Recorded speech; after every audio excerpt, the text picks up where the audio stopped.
Bom, se vocês viram os primeiros vídeos, a gente já explicou um pouco sobre a variação do gasto calórico. Por exemplo, comigo, num dia que eu atendo presencial, num dia que eu atendo online, num dia que eu treino, num dia que eu não faço absolutamente nada.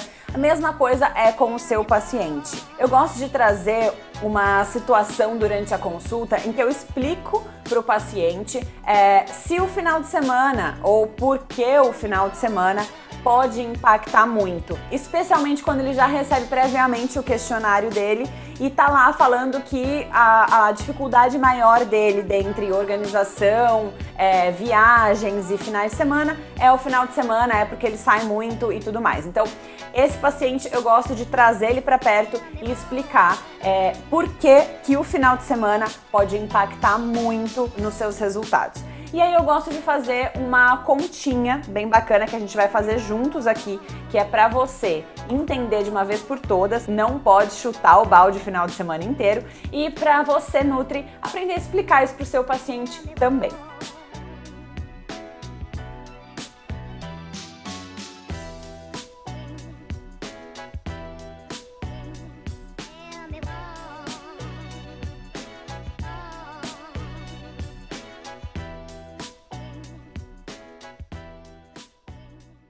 Então vamos fazer uma continha juntos aqui, tá? Nos primeiros vídeos a gente fez um cálculo sobre a taxa metabólica basal, o gasto de calorias e tudo mais. Eu quero pegar uma bioimpedância, peraí.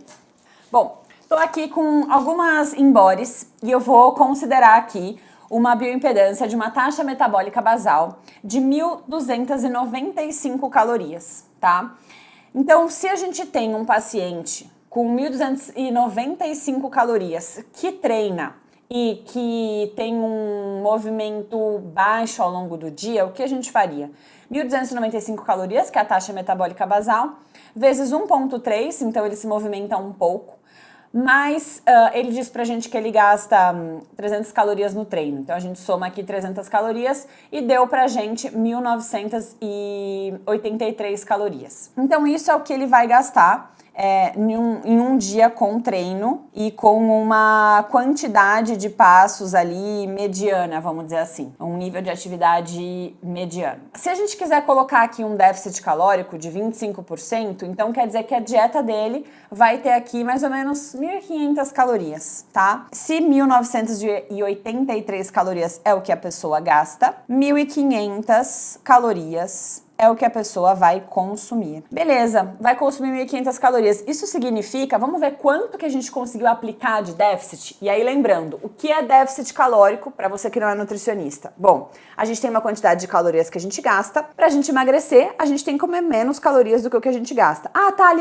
quanto menos eu comer melhor? Não! Então, se você não assistiu os outros vídeos, volta ali, assiste que eu já explico por quê.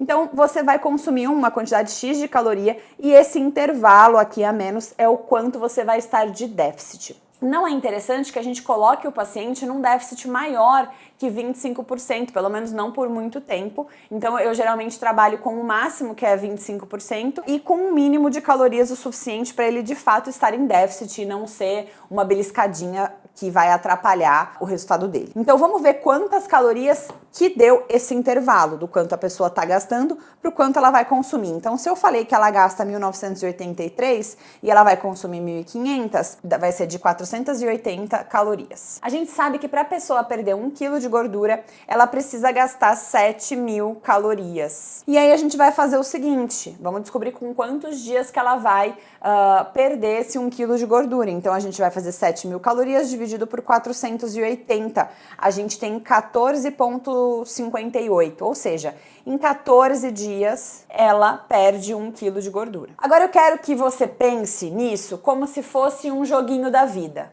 Ou seja, a cada dia a gente vai, a cada casinha do seu joguinho, a gente tem 480 calorias, menos 480, tá? Então a gente tem aqui, ó, segunda, terça, quarta, quinta, sexta, sábado e domingo, todas as casinhas com menos 480. Ou seja, se ele seguiu a dieta na segunda, ele vai andar uma casinha porque ele fez 480 calorias de déficit. Seguiu na terça, mesma coisa. Quarta, quinta, sexta, legal. De repente chegou no sábado, esse seu paciente não treinou, ou seja, ele nem gastou aquela quantidade de calorias que ele estava pensando que ele ia gastar. Eu vou dar um exemplo que aconteceu comigo, que eu acho que é mais fácil. Eu estava naquele momento em que a gente fala assim, ai meu Deus, eu vou fazer alguma coisa para eu ter resultado. E eu estava seguindo uma dieta, né? Eu sempre falo que comer saudável é completamente diferente de seguir dieta. Quando a gente vai seguir uma dieta com um objetivo, a gente tem que pesar o alimento, a gente tem que saber quanto que a gente gasta, quanto que a gente está consumindo. É muito diferente de comer saudável simplesmente sem quantidades. E eu estava nessa, seguindo a dieta certinho durante a semana, e no final de semana eu entrava nessa de comer saudável. E aí eu me permitia de vez em quando. Eu falei, meu, não tô emagrecendo, que saco. E aí eu não queria ver que era o meu final de semana. Só que quando eu fui fazer as contas, porque eu não ia deixar isso ficar do jeito que tava, né? Eu precisava ter resultado.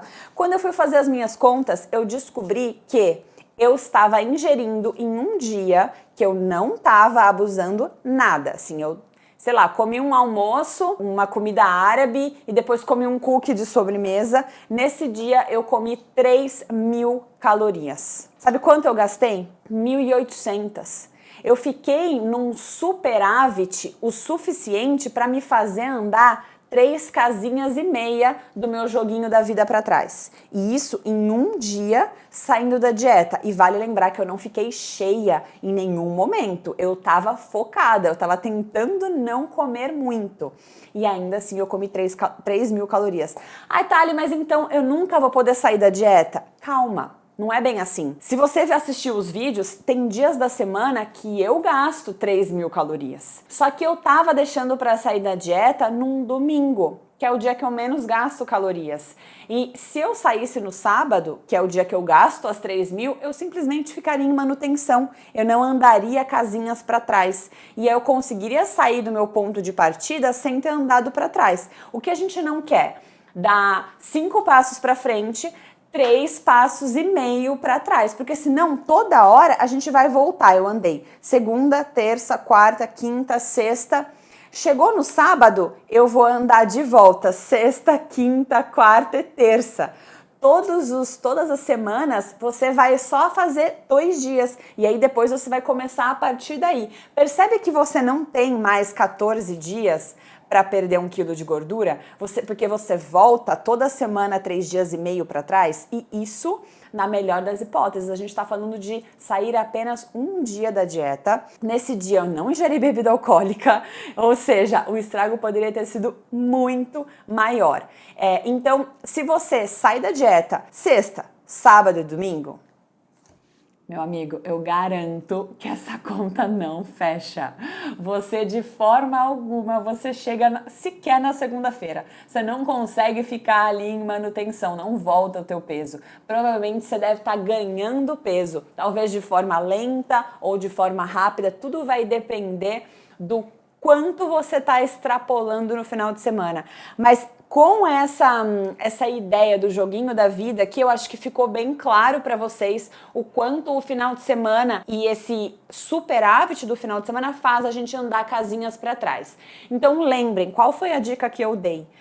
Tem dias que eu gasto 3.000 calorias. Não quer dizer que eu não posso sair da dieta. Eu preciso, então, readequar. Então, primeiro, ou eu vou tentar colocar a minha saída da dieta para um dia que eu gasto muito, ou eu vou tentar gastar muito num dia que eu quero sair da dieta. Ou seja, se eu for sair da dieta, eu vou tentar me movimentar o máximo possível. Vai ser o dia que eu vou treinar, vai ser o dia que eu vou sair para andar com as minhas cachorras. Não dá para sair da dieta e ficar no Netflix. Não dá para sair da dieta e ficar no sofá. Você não gasta nada de calorias. Aí você vai ter esse superávit tão grande que vai te fazer andar casinhas para trás. O que a gente quer? Andar para frente, sem andar para trás. Fechado? Eu expliquei, né? 700 mil vezes a mesma coisa, né? Deu para entender?